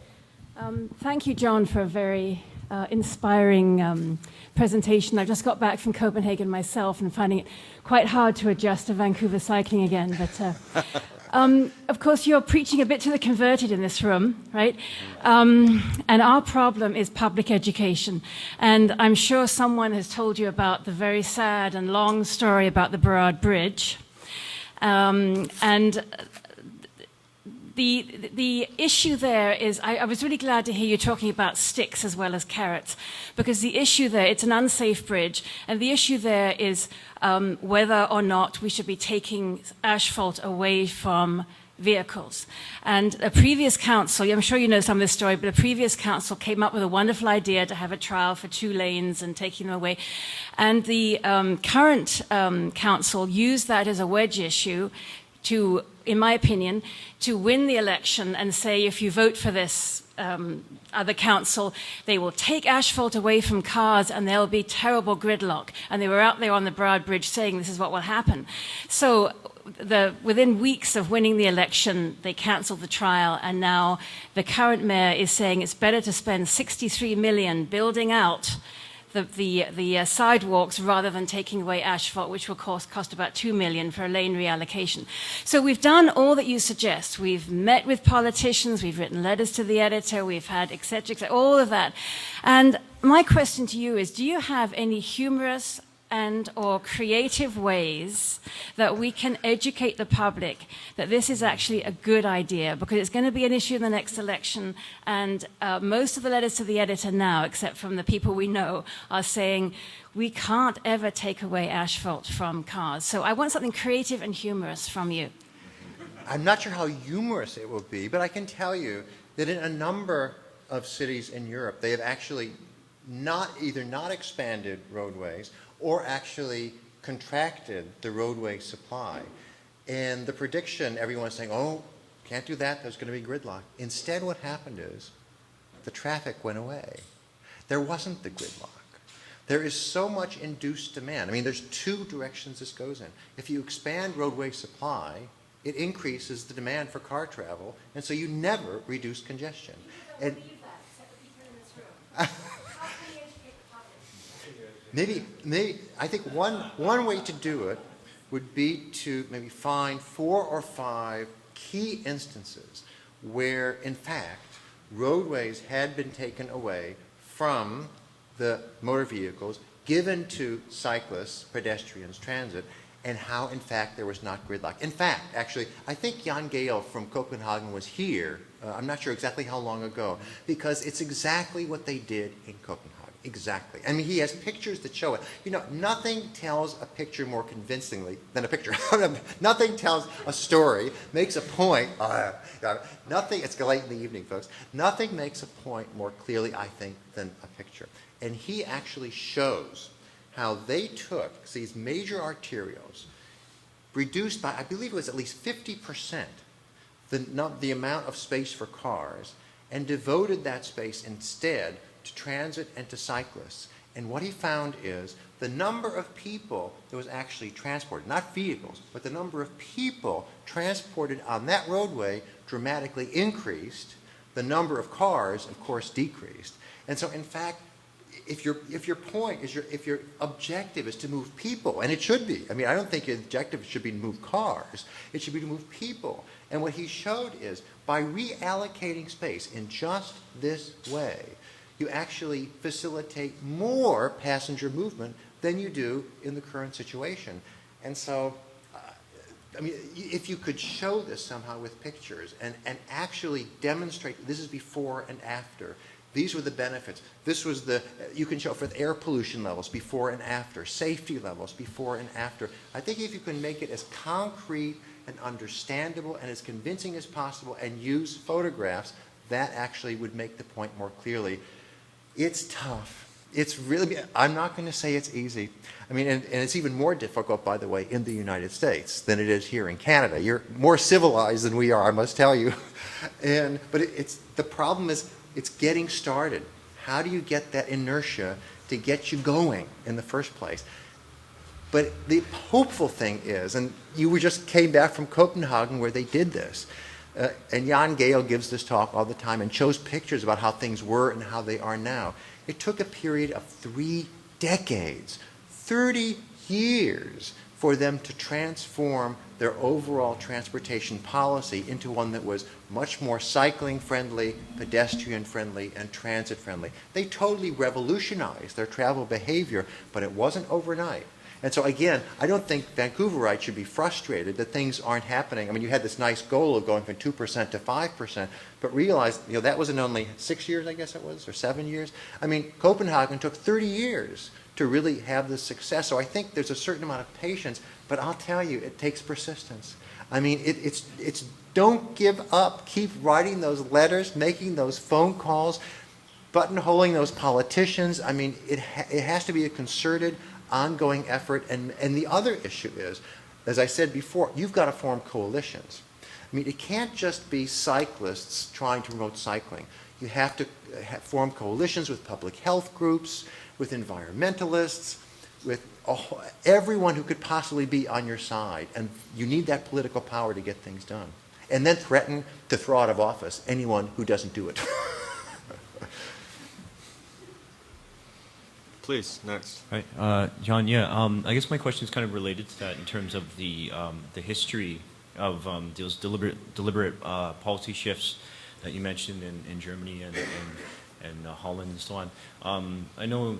Well, so yeah, it was not inevitable, and it was and it's in the 70s. I was just wondering about, like, I guess my question is, if you know anything about any studies or any the social history behind, like, what drove like you mentioned that the mayor and the councillors in Munster Germany were cyclists, but was that actually like a major platform, and was there a coalition? Like, do you know the social history behind that? Was there this citizens coalition that made that like an explicit, there was a movement behind that, or there was some kind of like livable cities movement? And because I know in Amsterdam there's the Provost movement, which was kind of a situationist inspired political movement that gave away free bikes, and that kind of that failed. That initial program failed, but it kind of got the ball rolling, like this idea of bikes are related to a more humane, livable city. So I'm just wondering if you know anyone doing that kind of research on that kind of stuff, on the social history behind these policy shifts. Well, unfortunately, I'm not a political scientist, but it has been studied. First of all, there is the Green political party, which actually did play a pretty important role. For example, the environmental tax that was imposed on motor fuels in Germany, regularly increasing the tax on gasoline fuels, that was really implemented by this coalition of the Greens and the Social Democrats in Germany. So, I mean, there was actually a party that was especially in favor of environmentally friendly modes such as cycling. And in fact, in Munster, the mayor was a member of the Green Party, and the ruling coalition, the the majority of the councillors were also Green. So the whole Green Party and that movement, and this is true also, I mean, if you look at Denmark, if you look at the Netherlands, the Green Party played politically a very important role. But it wasn't just, it was much more widespread than just having one political party supporting this. There was fairly widespread support on the part of most of the public because, first of all, you've got to understand, in these European cities, resources are scarcer. I think one of the problems we have in North America is for many, many decades, we've at least imagined that we have unlimited resources, whether it's land or water or air or whatever it is. And in Europe, I mean, for centuries and centuries, you've had very scarce land, you have problems with energy supplies and so forth. And I think that there's maybe more of an underlying mentality of the need to conserve resources, again, whether that's water or energy or land, and clearly, cycling, walking, and transit are, in those respects, much more resource conserving than the automobile. In addition to which, you have, at least the older parts of cities were already more compact. And so the car just didn't fit. It created even more of a problem than it creates maybe in Canadian or American cities where they were built more sort of around the automobile with all sorts of problems as well. But cars in dense cities are really a disaster. And I think maybe the many different kinds of problems that cars cause were more obvious, more visible, perhaps, in European cities when they came on the scene. It was very clear that cars especially created these severe problems in European cities. So on the one hand, I think there was more consciousness of this on the part of the public, but there was also a lot of then public coalitions that were forming, environmentalists, and the governments as a whole said, we're importing virtually all of our energy supply. And this was in the beginning of the 1970s. You had both the beginning of the environmental movement, you have the energy crisis, so all of these things came together. And I don't have really an easy answer to your question. It's a very complicated issue as to politically how all of these forces came together. Yes, Gordon. Let me just add to that. It's relevant to a city program exercise that we've really tried to conduct in the last half year. Many of you have attended the Paradise Makers, and you'll know we're looking at that period in the early 70s when Vancouver did have that experience of a coalition emerging, responding to the conditions of the time. We're really trying to document that. So we're doing the interviews, we're going to podcast them, we're going to accompany them by many of the policy documents that were created at that time. But I would note, yes, it was a coalition, it was a time of significant social change, and those policies resulted in, well, I can think of at least three things. No freeways, and all councils have been consistent on that. Traffic calming, we were the first to do it in North America, in the West End. Creation of Granville Mall, which is definitely taking asphalt away from the car. And an emphasis on transit, didn't go far enough, but the city was limited. So we have had that experience. It's important history for Vancouverites to understand if we're going to try and revisit that kind of occasion again. The city program will be trying to document more and more of that on our website. Great. So we've got about 5 minutes left, so we'll have to keep both the questions and the answers short, I'm afraid. All right, short question. I was quite impressed with the creativity that went into the development of the European facilities. I'm particularly interested in the next step. What happens when you're 2 standard deviations from the mean? I quite agree with your cycling for everyone. My test of a bike facility is, will it handle bike trailers? Will it handle tandems without having to get off and walk around the bollard? I noticed all your photos of the European facilities were in bright sunlight on nice, warm, sunny days. I want to know what happens in the winter. One of my big complaints about Vancouver is when I come riding my bike downtown in the dead of winter, I'm slipping and sliding through a foot of snow. Do they plow the streets in Europe? I wish I hadn't taken out about the 50 slides I took out to make this halfway presentable. I actually had slides. They have special snow removal plows for bike paths in the German and the Danish cities. And it's a wonderful, and not only that, they remove the snow from the bike paths before they remove the snow on the streets. In Copenhagen, about 70% of cyclists continue riding through the winters. That's the stat. The other issue is, and this is hopeful again for Vancouver, This is not Southern California. And it does indeed rain here, as we saw on Tuesday. But guess what? The Netherlands and the Denmark, and also Belgium, have an extremely similar climate. I mean, it's not as if they get downpours with thunderstorms. They get exactly the sort of rain that you had on Tuesday, and just about as much of it. I mean, spread out over the only difference is you get yours during a long winter. They get theirs pretty much spread out over the whole year. So that's the one difference in the climate. But they have a relatively mild climate. I mean, depending, they do get some of the winter days, but not as extreme as, say, Scandinavia. But at any rate, the Dutch climate, the northern German climate, is by no means ideal, and they still cycle when it rains. They really do. Okay, so we're not going to take any more questions beyond those that are in line right now. Sorry about that. We're already at 9. So we'll just run through the last folks that are here. Thank you. All right, I'll try to keep this short, but you mentioned a little bit in a couple questions ago. I'm curious about sprawl and how sprawl fits into your conceptions of bicycling or cycling, specifically because you mentioned salience in a dense city environment. That's where people notice where the problems are at. So how does suburban sprawl and sprawl in general fit into the mind frame that's behind it? Very, very important question. As I sort of alluded to before, land is in very scarce supply in Germany, the Netherlands, Denmark, and so forth.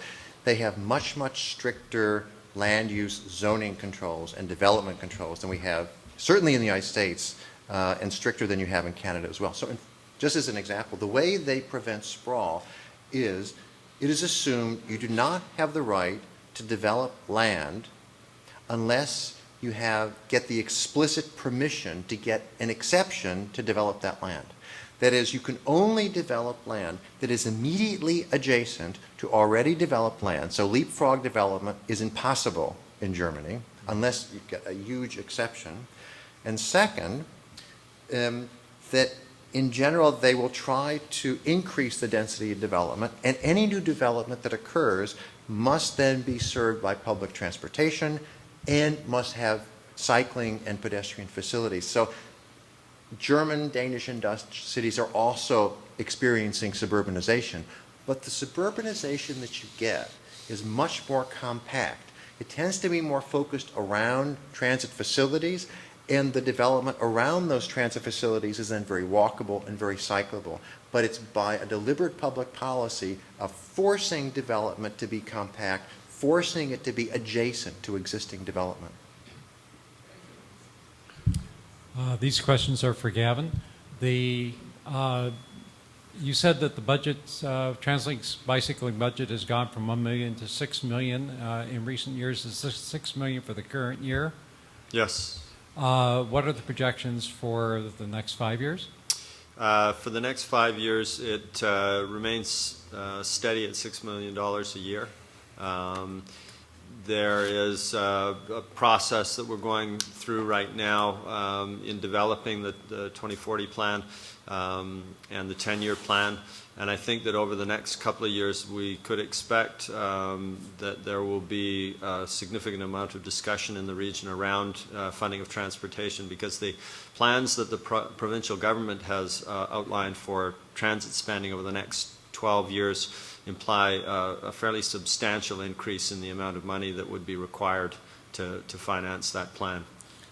Thank you. And what is the status of the study for a shared bike program for Vancouver?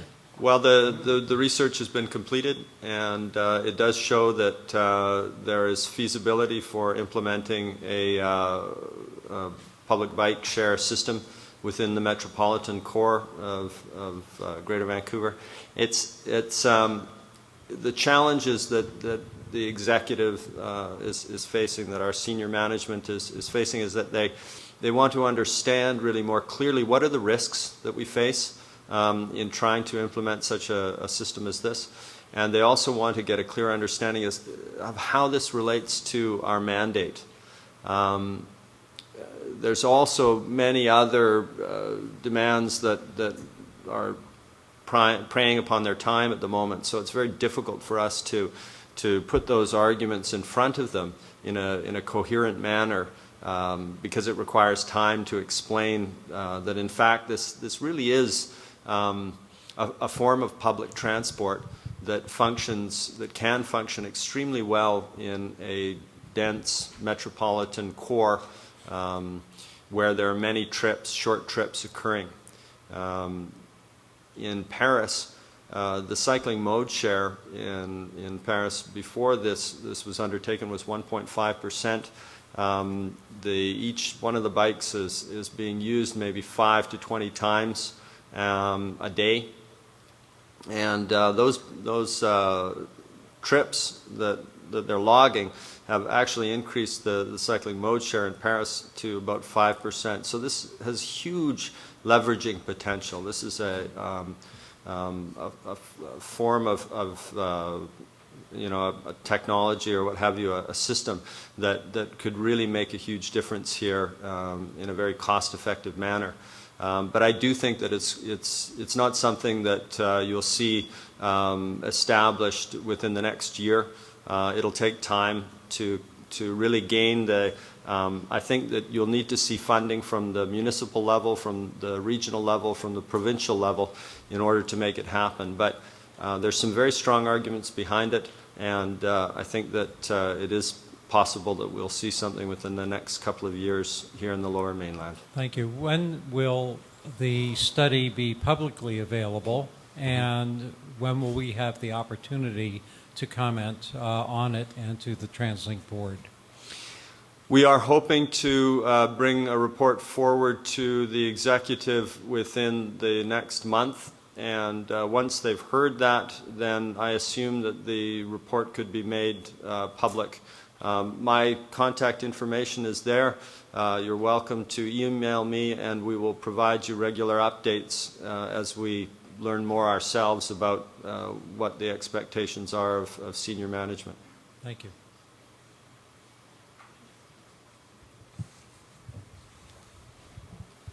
Hi, my name is Bonnie Fenton, and I work with the Vancouver Area Cycling Coalition. And you talked about encouraging more people to ride bikes, and the one thing, well, I should confess up front, I don't really have a question. What I've got is a promotion, but I think it's something valuable. I was trying to twist it into a question, and I couldn't.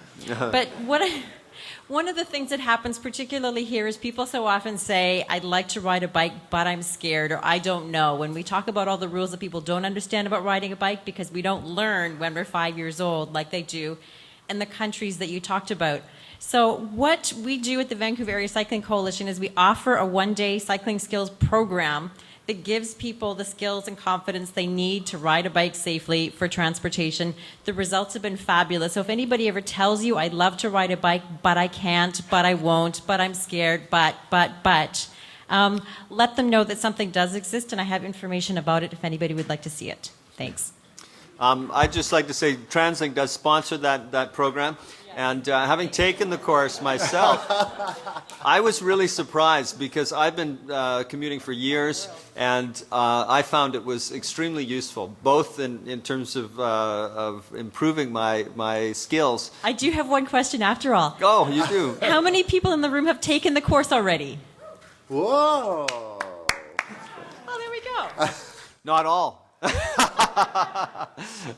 How many of you liked it?